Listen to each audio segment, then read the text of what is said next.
Hello welcome back.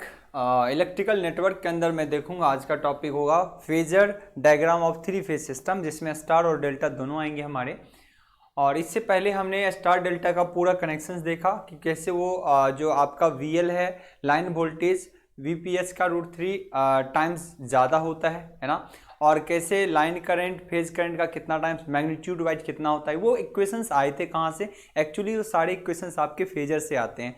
उन सारे phasor के बारे में यहाँ पे डिस्कस करूँगा और आई होप कि कुछ कंटेंट और मिलेंगे जिससे थ्री फेज सिस्टम आपका कंप्लीट होगा। ठीक है, तो यहाँ पे चलता हूँ, मैं स्टार्ट करता हूँ आज के सेशन में। सर्किट यहाँ पे देखिए क्या है, three phase star delta phasor diagram हो ना। स्टार डेल्टा का हमने फेजर डायग्राम यहाँ पे देखना है, थ्री फेज सिस्टम का, sorry okay, three phase system का आपने क्या देखना है, फेजर डायग्राम देखना है ना। जिसमें अगर आप बात करोगे ना, यहाँ पे अगर बात करोगे यहाँ पे, तो पहला है स्टार कनेक्शंस का और दूसरा है डेल्टा कनेक्शन का। तो स्टार कनेक्शन में आपने क्या देखा था? स्टार कनेक्शंस में अगर आप देखोगे ना, स्टार कनेक्शन है, ये डेल्टा कनेक्शन है। यहाँ पे रिलेशन क्या देखा था आपने? पहले आज चर्चा होगी स्टार की, देन डेल्टा की होगी, है ना। फेजर में अगर बात होगी यहाँ पे स्टार की, तो स्टार में आपने ये देखा था कि लाइन वोल्टेज जो होता है √3 टाइम्स ऑफ फेज वोल्टेज का होता है ना। और इसके अंदर अगर करंट की चर्चा की जाए तो लाइन करंट वही होता है जो इसका फेज करंट होता है।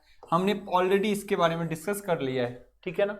चलिए, और डेल्टा में मैं देखूंगा क्या रिलेशन होगा। इसका लाइन करंट जो होता है इसके अपने फेज करंट का √3 टाइम्स होता है ना, करंट के टर्मोलॉजी में। और यहाँ पे इसका लाइन वोल्टेज वही होता है कि जो फेज वोल्टेज होता है, क्योंकि पैरेलल में सर्किट होता है तो चीजें वही होती है। ठीक है, तो चलिए हम देखते हैं इसके पहले वाले कंटेंट को।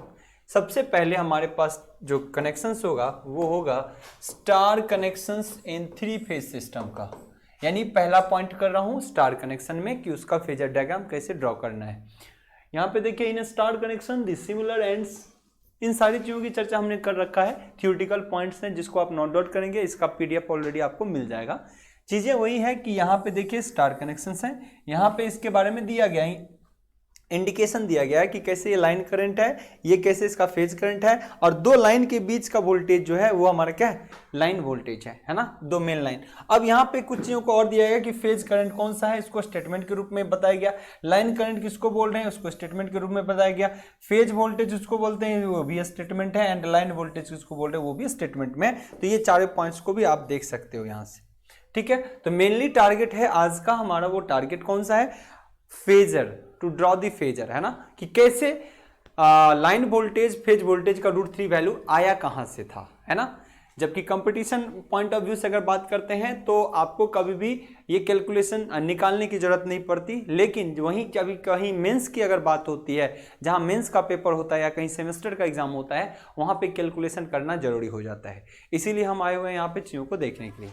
चलिए, अब कैसे होगा, मैं इसको चूंकि खुद से डील करूंगा जब भी क्लियर समझ में आएगा। फेजर एक्चुअली ऐसे बनना है इसको फाइनली, है ना। आप जिधर से एंगल लेंगे, चाहे एंगल के साथ शिफ्ट हो जाए या कुछ इधर कर लो उधर कर लो, फाइनली रिजल्टेंट तो सबका वही आना है। रिजल्टेंट तो अगर बात करोगे आप कि फेज वोल्टेज का √3 टाइम्स ही होगा क्या, लाइन वोल्टेज। फाइनली रिजल्ट तो यही आना है। चाहे फेजर किसी में स्टेट ऐसे बना लिया, जो करंट लिया गया, वोल्टेज लिया गया, वो ऐसा लिया गया तो ऐसा बना, कुछ एंगल के साथ बन सकता है, जिन्होंने जैसा रेफरेंस लिया उसके अकॉर्डिंग बन सकता है। लेकिन फाइनली ये 120 डिग्री, ये सब तो ऑलरेडी आपको पता होना चाहिए कैसे था, है ना। चलिए, यहाँ पे एक चीज और बात होगी, पर फेज वोल्टेज जो हमने निकाला था, जैसे RN न्यूट्रल के साथ किसी एक फेज का जो रेफरेंस लिया गया था। अगर एक तीनों इक्वेशन की बात कर रहा हूं, समझिएगा, जो थ्री फेज सिस्टम था उसमें था, एक हमने रेफरेंस लिया था, यहां से देखिएगा, थोड़ा सा समझिएगा। अगर हमने बोला इसको VA, देन ये क्या था VB, एंड देन ये क्या था VC, है ना। सबके बीच एंगल कितना था, सबके बीच अगर एंगल की बात करेंगे तो कितना डिग्री था, 120 डिग्री, है ना। 120 डिग्री फेज शिफ्टिंग था सबका, है ना, 120 डिग्री, सब में फेज शिफ्टिंग 120 डिग्री का था। लेकिन अगर आप बात करते हैं कि सर फेजर भी ड्रॉ करना है, तो वो तो हम नेक्स्ट, इसके बाद हम नेक्स्ट फेजर में ड्रॉ करेंगे। लेकिन इक्वेशन क्या बनता है, अगर इसको मैं बोल दिया VA = VM sin ωt, अगर मैं इसको बोला VA = VM sin ωt, क्योंकि इसका पीक आता है, ये भी साइनसोइडल वेव में चलता है, तो VB क्या होगा, तो ऐसे कंडीशन में VB क्या होगा, आप कहोगे sir VM sin omega T, है ना, ओमेगा टी कितना से लैग कर रहा है, 120 से, सो माइनस 120 डिग्री, है ना। ये इक्वेशन पहले मैंने करा रखा है, ये सारे इक्वेशन मैंने पहले करा रखा है, क्लियर है ना। यहाँ पे लाइनिंग आ गई, इसको हटा दीजिए एक बार, क्या हो जाएगा, Vm sign omega T minus 120 degree, है ना। इसका इक्वेशन Vc के लिए कोई कहेगा तो आप कहोगे Vm sign omega T minus 270, या तो ये भी चलेगा, 120 से और पीछे गए तो माइनस 240, है ना। और इसी को क्या लिखा जा सकता है, इधर से लीड के टर्म में Vm sign omega T plus 120, है ना। चीजें वही हुई, ये देखिए यहां से या तो फिर समझिए चीजों को, यहां से या तो आप कहां तक जाओगे, 200 पीछे 240 लैग जाओ, या फिर 120 लीड जाओ, पोजीशन तो वही बताएगा, ठीक है। चलिए, सो आप वैल्यू कहते हो तो एक फेज का value Vm sign omega T, next phase का वैल्यू Vm माइनस 120, है ना, sign omega T minus 120, and next phase के लिए या तो आप Vm sign omega T minus 240 कर सकते हो, या फिर Vm sign omega T plus 120 कर सकते हो। उसी चीजों को इन्होंने किया है। अब यहाँ के फेजर से करेंगे तो आप उलझ जाओगे, मैं खुद एक फेजर ड्रॉ करूंगा, किस तरीके से लेते हैं, कैसे वेक्टर सम होता है, कैसे फेजर वेक्टर डिफरेंस होता है, और कैसे रिजल्टेंट आ जाता है। चलिए, हाँ, कुछ बच्चों के थे सर एक बार साइड हो जाना, है ना, साइड होके आप लोग क्या करो, स्क्रीनशॉट लेना है ले लो, है ना, या फिर नोट डाउन कर लो, है ना। काफी ऐसे पॉइंट्स आए थे आप लोगों के, आई होप हो चुका होगा, है ना। चलिए, अब देखता हूं मैं इसके रिगार्डिंग, ध्यान रखना है, एक पॉइंट हमेशा ध्यान दें, जब भी आप कनेक्शंस के फाइनल रिजल्ट निकालेंगे आपको फाइनल वैल्यू ध्यान रहे, ताकि उसी ओरिएंटेशन से चीजों की तरफ आप मूव करेंगे, है ना। चलिए, यहां पे एक टर्मिनोलॉजी ये था कि V लाइन वोल्टेज जो होगा वो हमारा फेज वोल्टेज का √3 टाइम्स होगा, है ना, और जो हमारा लाइन करंट होगा वो फेज करंट के बराबर होगा, ठीक है। ये तो आपको फाइनल रिजल्ट निकालना था। तो इसका मतलब जब भी आप डेल्टा के स्टार की बात करेंगे तो फेजर जो निकलेगा रिजल्टेंट वो किसका होगा, डेल्टा का, है ना, क्योंकि ये तो करंट तो बराबर है, करंट के लिए कोई फेजर नहीं ड्रॉ करना, वोल्टेज के लिए एग्जैक्ट में फेजर ड्रॉ होगा। चलिए, सपोज दैट हमने लिया ये सिस्टम लिया, नेक्स्ट पेज में मैं लूंगा, फिलहाल तीनों फेज को इंडिकेट कर दिया, यहां पे क्या किया, तीनों फेज को इंडिकेट किया, सेंट्रल पॉइंट को हमने क्या माना है, न्यूट्रल माना है। अब देखिएगा, इसको मैंने बोला VA, है ना, इसको बोला VB और इसको बोला VC। अब एग्जैक्ट में तीनों का फेजर कैसे ड्रॉ होगा, देखिएगा, अगर इस इक्वेशन के बारे में बोलूं तो मैंने इसको अगर बोला है VA, जो कि क्या बोला है VRN, इसने RN मान लिया है ना, RN मान लिया है। फिर VB को इन्होंने क्या माना है, मान लो VYN माना है, यानी यहाँ पे कोई चीजों को यहाँ पे अगर आप देखना चाहोगे ना इसके टर्मिनोलॉजी में, तो ये इसको क्या माना है VR, है ना, VR, इसको क्या माना है VY, और इसको क्या माना है VB। तो RY सीक्वेंस भी तो होता है, हमने पहले सीक्वेंस बताया था RYB, आपको याद होगा 3 फेज सिस्टम के अंदर हमने बताया था RYB, ये फेज सीक्वेंस होते हैं ना। तो ये उसी को लिया, वोल्टेज R का, वोल्टेज Y का एंड वोल्टेज V का, तो हमने ले लिया VA VB VC, कोई दिक्कत नहीं है ना। आपको जैसे रिप्रेजेंट करना है, कंफ्यूज नहीं करना है, कहीं RN कहीं देता है तो बच्चे वहां पे कंफ्यूज कर जाते हैं, फिर कहीं पे देखा VR कहीं पे VA, तो कंफ्यूजन नहीं करना, आप अपने अकॉर्डिंग पर फेज वोल्टेज को जैसे इंडिकेट कराना है करा सकते हैं। इन दोनों के बीच एंगल कितना होगा, हमेशा फेज 120 का, यहां पर भी 120 का, एंड अनदर इस पॉइंट की बात करूं तो 120 का, ठीक है ना। सारे के इक्वेशन लिखे गए हैं, अगर मैं VA के टर्म में लिखूं तो इक्वेशन कैसा होगा, अगर VA के टर्म में लिखूं तो मैं क्या लिखूंगा, हमेशा Vm साइन ओमेगा टी, है ना।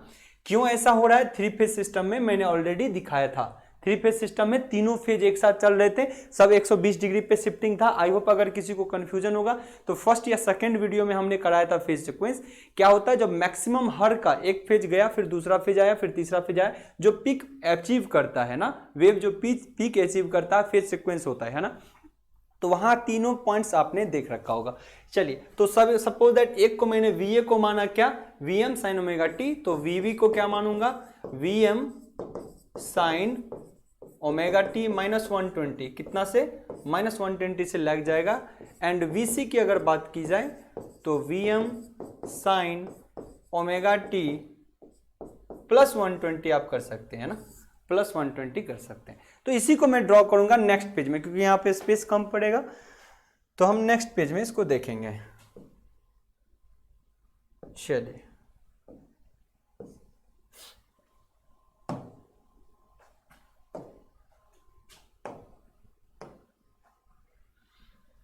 now about phasor, now about phasor।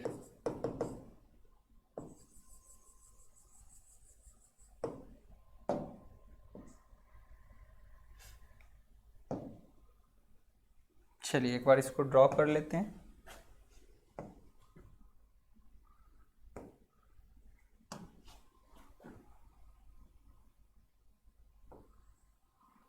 Suppose that पहला टर्मिनोलॉजी मैंने लिया, यहाँ से एक ऑप्शन बनता है इस को खींचने का, शेप्स। अगर शेप्स की बात करें तो चीज़ें अच्छे से बन जाएगी। आइए एक बार देख लेता हूँ। यहाँ से शेप मैं लेता हूँ एक स्ट्रेट लाइन के लिए, तो यहाँ से एक शेप जाएगा, ये है ना। चलिए दूसरे शेप की बात करूँ मैं, दूसरा फेज की, तो वो कहाँ जाएगा, दूसरे फेज की बात करूँ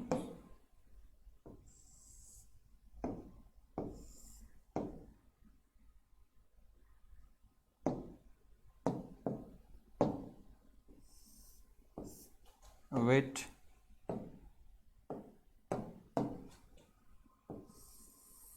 दूसरा 120 से करना है मुझे, है ना, यहाँ पे चला जाएगा। एंड थर्ड वन की चर्चा करूँ, अगर थर्ड वन की चर्चा करूँ यहाँ पे, थर्ड वन 120 से जाएगा, ये भी है ना।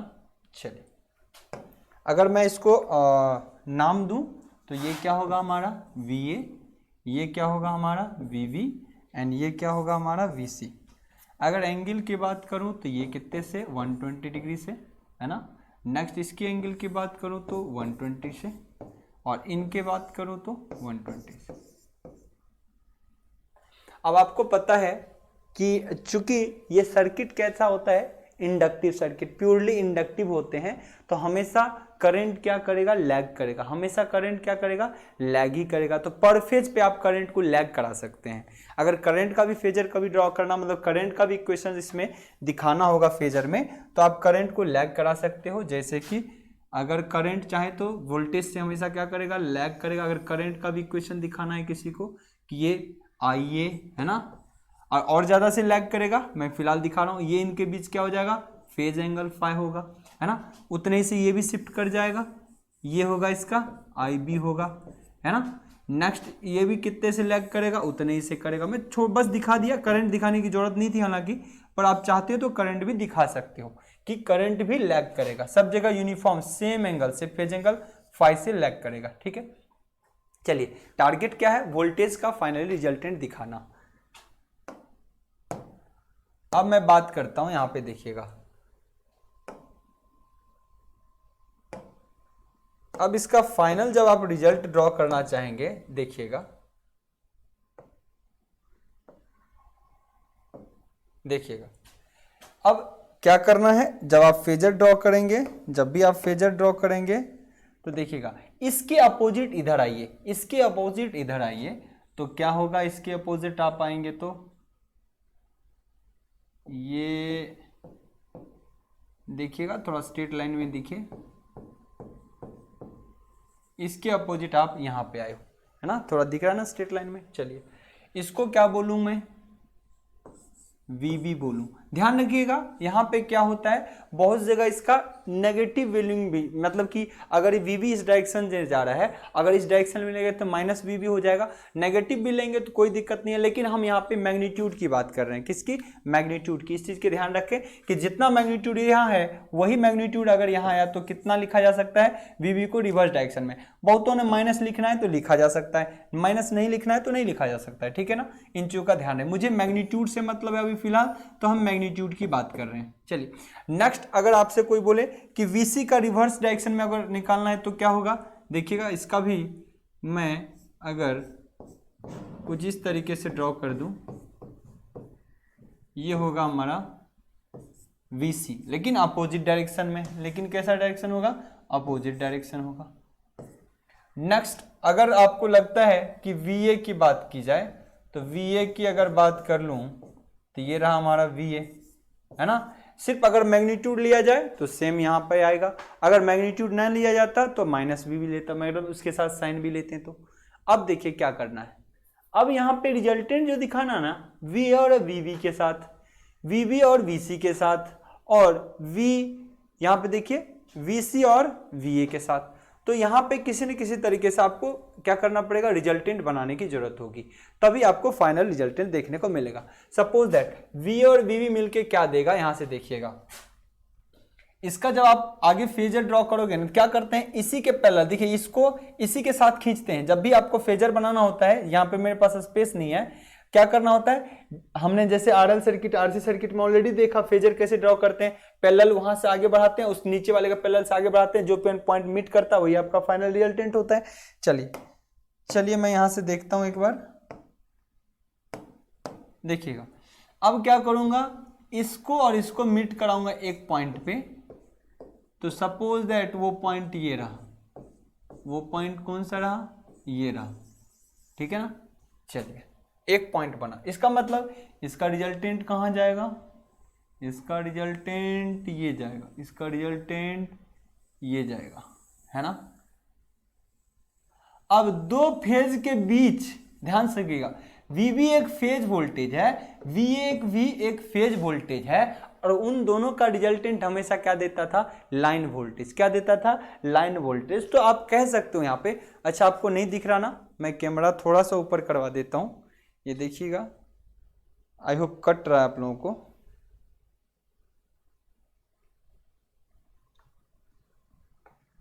Wait few second.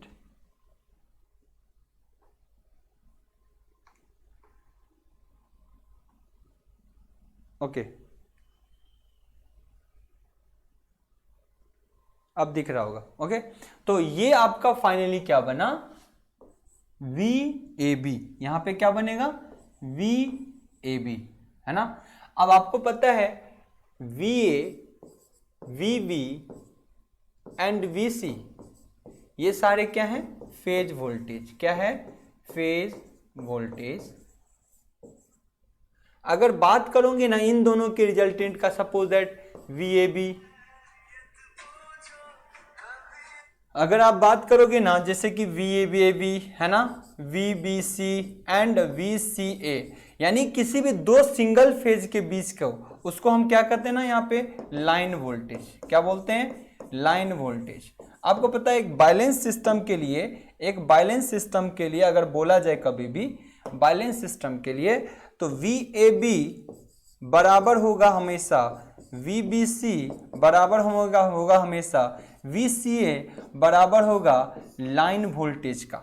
अभी अब मैं बात करता हूं, लास्ट क्लास के अंदर भी आई होप हमने बताया था कि सिस्टम अगर बैलेंस में हो, बैलेंस कंडीशन में होगा, तो दो फेज के बीच क्या होता है, दो लाइन थे ना, डेल्टा कनेक्शन की अगर बात करूं तो दो लाइन थे, उनके बीच का वोल्टेज सब में क्या होगा, सेम होगा, लाइन वोल्टेज। अगर किसी को कंफ्यूजन है तो मैं नेक्स्ट पेज में थोड़ा सा स्लाइड लेता हूं और आपको दिखाता हूं कि कैसा था आपका। सपोज दैट ये डेल्टा कनेक्शन था, है ना, स्टार कनेक्शन था, सॉरी, है ना, ये स्टार कनेक्शन। अगर ये बैलेंस है, नंबर ऑफ टर्न्स इसके कितने हैं, सेम है सब में।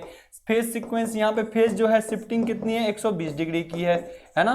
तो ये सिस्टम बैलेंस होते हैं और ऐसे कंडीशन में क्या होता है, दो लाइन के बीच वोल्टेज हमेशा लाइन वोल्टेज कहलाता है। दोनों देखिए वोल्टेज VL ये दोनों लाइन के बीच के वोल्टेज हमेशा क्या होता है, लाइन वोल्टेज। जबकि अगर इसको बोला जाए VA, है ना, इसको बोला जाए VB और इसको बोला जाए VC, तो अगर सब सारा सिस्टम सेम है तो क्या होगा, ये लाइन वोल्टेज है ना, लाइन वोल्टेज ऑल इक्वल, है ना। और VAB को ही क्या बोला, लाइन वोल्टेज, VAB को ही क्या बोलते हैं, लाइन वोल्टेज। और आपको पता है कि फेज सारे सेम हो, सारे टर्म सेम हो, तो यहाँ का वोल्टेज क्या कहलाता है, VPH, फेज वोल्टेज। और VPH ही क्या हो गया, VA हो गया। VPH ही क्या हो गया, ये वोल्टेज को VA बोला, वही तो है फेज वोल्टेज, है ना, एक फेज के बीच का वोल्टेज। आई होप क्लियर होगा। उसी टर्मिनोलॉजी को तो मैंने यहाँ पे लिया है, इसी टर्मिनोलॉजी को मैंने लिया है। सो अगर कोई कहे कि फेज के लिए भी बैलेंस अगर सिस्टम है तो वहां पे फेज के लिए VA भी बराबर किसके होगा, VB के, और VB किसके बराबर हो गए, VC के, और VC ये सब जो इंडिविजुअल पर फेज वोल्टेज है वही तो आपको क्या कहलाता है, फेज वोल्टेज, है ना। वही क्या कहलाता है, फेज वोल्टेज, जो हमेशा कहां से काउंट होता है, न्यूट्रल पॉइंट से। क्लियर है, इसका यूज होने वाला है अभी,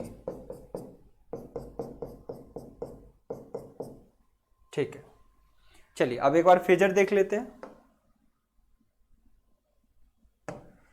अब देखिए, अब हमारे पास क्या है, VA VB का देख लिया, है ना, VA VB का देख लिया। अब VB और VC का देखना है, VB और VC का देखना है। तो VB और VC का देखोगे तो फाइनली ये पॉइंट आगे तक जाता, है ना, ये पॉइंट आगे तक जाता, ये भी आगे तक जाता, और फिर फाइनली मर्ज होता। फिर फाइनली क्या होता, मर्ज होता। तो मैं अब आगे स्पेस तो नहीं है ना, इसी के पैरेलल में खींचना था इसे, है ना, देखिएगा अगर, तो इसी के पैरेलल में आगे पॉइंट खींचते हैं, और ये इसके पैरेलल में आगे पॉइंट खींचते हैं। जिस पॉइंट पे मिलता है वही हमारा मीटिंग पॉइंट होता है फाइनल, है ना, डेस्टिनेशन पॉइंट। लेकिन आगे स्पेस नहीं है तो इसको शॉर्ट में कर देता हूँ। यहाँ पे देखिएगा, ये पॉइंट यहां से आएगा और ये यहां जाएगा, है ना, इसी को रिजल्टेंट में मानता हूं। आगे स्पेस होता तो इसको और ज्यादा खींचा जा सकता था। चलिए, तो इसके लिए मैं क्या करूं, यहां से आगे बढ़ूं और इस पॉइंट को मीट कर दूं, है ना, इस पॉइंट को मीट कर दूं। ये रहा आपका ये पॉइंट क्या कहलाएगा, आपको पता होना चाहिए, VBC, है ना, क्या कहलाएगा, VBC, है ना। ये सेकेंड टर्म है जो कि क्या है, एक अपने आप में लाइन वोल्टेज है, जो क्या है, अपने आप में लाइन वोल्टेज है। एंड थर्ड वन पॉइंट क्या होगा, थर्ड वन पॉइंट की अगर चर्चा की जाए तो थर्ड पॉइंट होगा C और A के बीच। क्या होगा, C और A के बीच। ये रहा आपका C और A के बीच। इसमें भी क्या करेंगे, जब फेजर आपको रिजल्टेंट निकालना होता है, इसके आगे बढ़ते हैं और यहाँ पे इसके पैरेलल में बढ़ते हैं। जिस पॉइंट पे मीट करता है वो आपका रिजल्टेंट होता है। तो फाइनली अगर यहाँ पे बात की जाए, इसका कलर फिर चेंज करता हूं मैं। फाइनली अगर यहाँ की बात की जाए तो देखिएगा, ये पॉइंट को आगे बढ़ाइए, है ना, और इस पॉइंट को भी आगे बढ़ाइए। थोड़ा सा देखने में कर्व टेढ़ा लग रहा है, चलिए सीधा ही कर देता हूं, ये लो, है ना। देखिएगा, इस पॉइंट को लिया, है ना, और इस पॉइंट को लिया।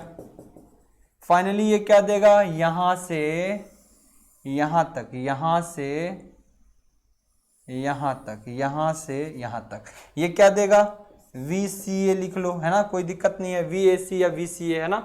तो VAB, VBC एंड VCA, है ना, VBC CA।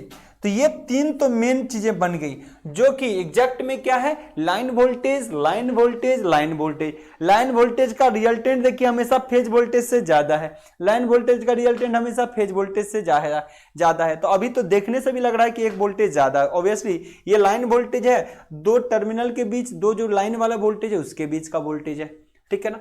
अब मैं यहाँ पे बात करूं किसके लिए, यहाँ पे देखिए, अब बात होगी इन दोनों, किसी एक का रिजल्टेंट निकालना है, किसी एक का रिजल्टेंट निकालना है। तो किसी एक का रिजल्टेंट कैसे निकलेगा, अब देखिए, ये इसका रिजल्टेंट या इसका रिजल्टेंट या इसका रिजल्टेंट कैसे निकालोगे। आप कहोगे सर निकल जाता है, इसके लिए एक फॉर्मूला आता है। जब भी आपको इसका VAB, जैसे VAB निकालना होता है, इसके लिए होता है क्या, VAB, यहाँ पे इसके लिए इक्वेशन क्या निकलता है, VAB का स्क्वायर, यानी मोड ऑफ, ये टर्मिनोलॉजी को मैं कर देता हूं एक बार। यहाँ पे आइए, यहाँ पे एक वाले को लेंगे, और इस चीज का भी ध्यान रहे क्या, अबाउट इट्स एंगल, इसके एंगल के बारे में ध्यान रहे आपको कि इन दोनों के बीच कितना एंगल बनेगा, इन दोनों के बीच कितना एंगल बनेगा। अब सोचिएगा, यहाँ पे जब इसका जब एंगल बनाओगे ना, ये अगर गुजर के यहाँ पे गया है ना, और ये या इस पोजीशन पे जीरो शिफ्टिंग पे था, तो फाइनली क्या होता है, ये जब इसके अपोजिट गया तो 120 यहाँ से 180 यहाँ से यहाँ अपोजिट में जाएगा, तो 60 डिग्री यहाँ पे बनता है। मैं बता देता हूँ यहाँ से बनता कितना है 60 डिग्री, लेकिन कैसे बना होगा 60,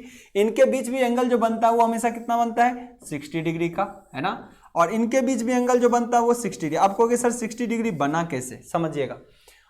ऑब्वियसली ये लाइन किसके अपोजिट का है, वीबी का। इसका मतलब वीबी कह रहा है कि हम यहां से यहां तक कितना डिग्री है 180 डिग्री। कितना कह रहा है 180 डिग्री। अब समझिए, और ये कहेगा हम इधर से भी इस लाइन तक कितने होंगे 180, तभी तो दोनों मिलके कितना होगा 360। अगर यहां से यहां 180 है और उसमें इस पॉइंट से इस पॉइंट के बीच एंगल कितना है 120 है, इस पॉइंट से इस पॉइंट के बीच एंगल कितना है 120, इसका मतलब रिमेनिंग एंगल बचा कितना होगा 60।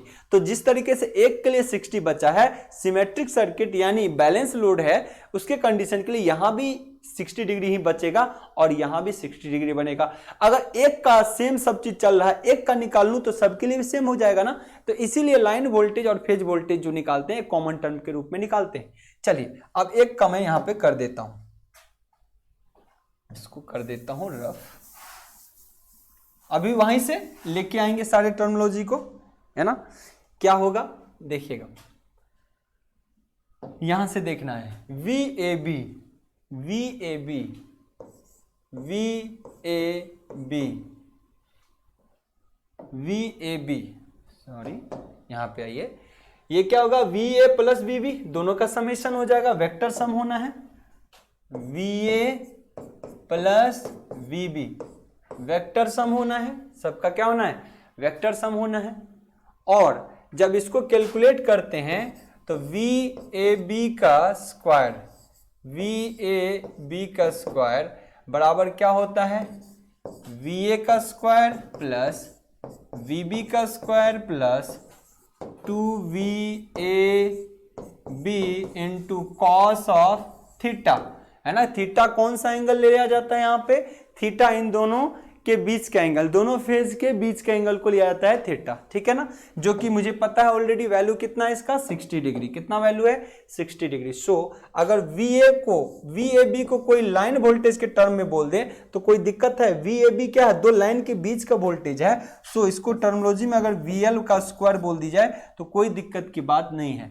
ये इसका फॉर्मूला होता है ना, ये फॉर्मूला होता है कि जब कोई पैरेललिज्म बनाए, है ना, पैरेललिज्म बनाए, है ना, जब ऐसा ही यहाँ का ये बराबर हो, ये इसके बराबर हो, तो पैरेललिज्म वाला कंडीशन लगता है कि इस लाइन के लिए कैसा इक्वेशन बनता है, वो यही बनता है, ठीक है ना। फाइनली अगर इसकी बात करूं तो VA क्या है एक फेज वोल्टेज है, VA खुद में क्या है एक फेज वोल्टेज का स्क्वायर, प्लस ये भी क्या है एक फेज वोल्टेज का स्क्वायर, है ना, प्लस 2 इंटू VA भी क्या है एक फेज वोल्टेज है। अब मैं इक्वेट कर रहा हूं क्योंकि फाइनल रिजल्ट देना है मुझे, है ना। नेक्स्ट ये भी क्या है एक फेज वोल्टेज है और कॉस के साथ कितने का डिग्री लगाऊं मैं 60, क्योंकि दोनों फेज के VA और VB के बीच का एंगल है ये। तो यहां पे अगर बात करेंगे VPH कितना हो गया 2VPH का स्क्वायर प्लस ये अपने आप में कितना हो गया 2 इंटू VPH, और ये स्क्वायर तो है ही, साथ में cos 60 का मान कितना हो गया, cos 60 उतना ही होगा जितना sin 30 होगा, और sin 30 मतलब 0/4 1/4, तो 0 और 30 का वैल्यू हो गया तो 1/ आप कह सकते हो 4 और अंडर रूट में तो कितना होता है 1/2। ये सब डाटा आपको एकदम क्लियर से पता रहे, है ना, कभी भी गलती से भूल भी जाए तो तुरंत निकाला जा सकता है। यहाँ 2 कैंसिल आउट हो जाएगा तो फाइनल रिजल्टेंट क्या हो जाएगा, देखिए 3VPH का स्क्वायर। तो फाइनल रिजल्ट क्या देखने को मिला VL का स्क्वायर। सो VL बराबर अगर करूं तो स्क्वायर जाएगा उधर तो 3 हो गया ना, 3 का अंडर रूट होगा और VPH बाहर निकल के आ जाएगा 3 इंटू VPH। ये आपका फाइनल रिजल्ट है जो कि बहुत इंपॉर्टेंट है, कई क्लासों से ये आ रहे थे, बस मैं मैग्नीट्यूड लेके चल रहा था, फाइनल रिजल्ट लेके चल रहा था। मैं बोला था कि आपको फेजर से इसको ड्रॉ करके बता दूंगा, कोई दिक्कत इसमें नहीं होता, बड़ा सिंपल होते हैं। तो इस तरीके से चीज़ों को आप आसानी से कैलकुलेट कर सकते हो। तो आपने देखा कि किस तरीके से आपका लाइन वोल्टेज फेज वोल्टेज के √3 टाइम्स ज़्यादा होते हैं। अब यहाँ पे कुछ और चीज़ों की चर्चा होगी, जैसे कि अब अबाउट करंट है ना, करंट के अबाउट क्या, हमने यहाँ पे वोल्टेज तो देख लिया, लेकिन अबाउट करंट अगर चर्चा होगी तो क्या होगा। चलिए अब करंट के अबाउट अगर बात भी करना चाहेंगे ना, देखिए करंट के अबाउट अगर बात भी करना चाहे, मैं तो पहले भी बता दिया था, ये देखिए इस सर्किट में अगर कोई कहेगा ये करंट फेज करंट है और इसी सर्किट में ये का यहाँ पे क्या होगा, लाइन करंट है, बताइए सर्किट सीरीज में है कि नहीं।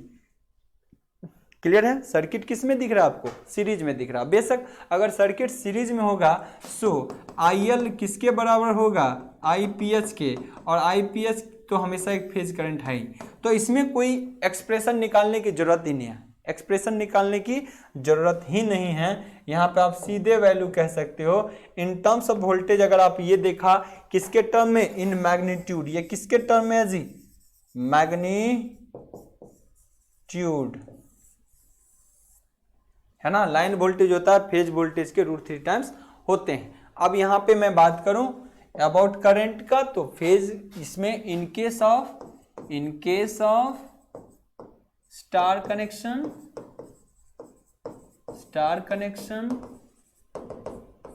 ऐसा कनेक्शन देखा जाए तो क्या होता है, लाइन करंट फेज करंट के बराबर ही होता है। लाइन करंट किसके बराबर होता है, फेज करंट के बराबर ही होता है।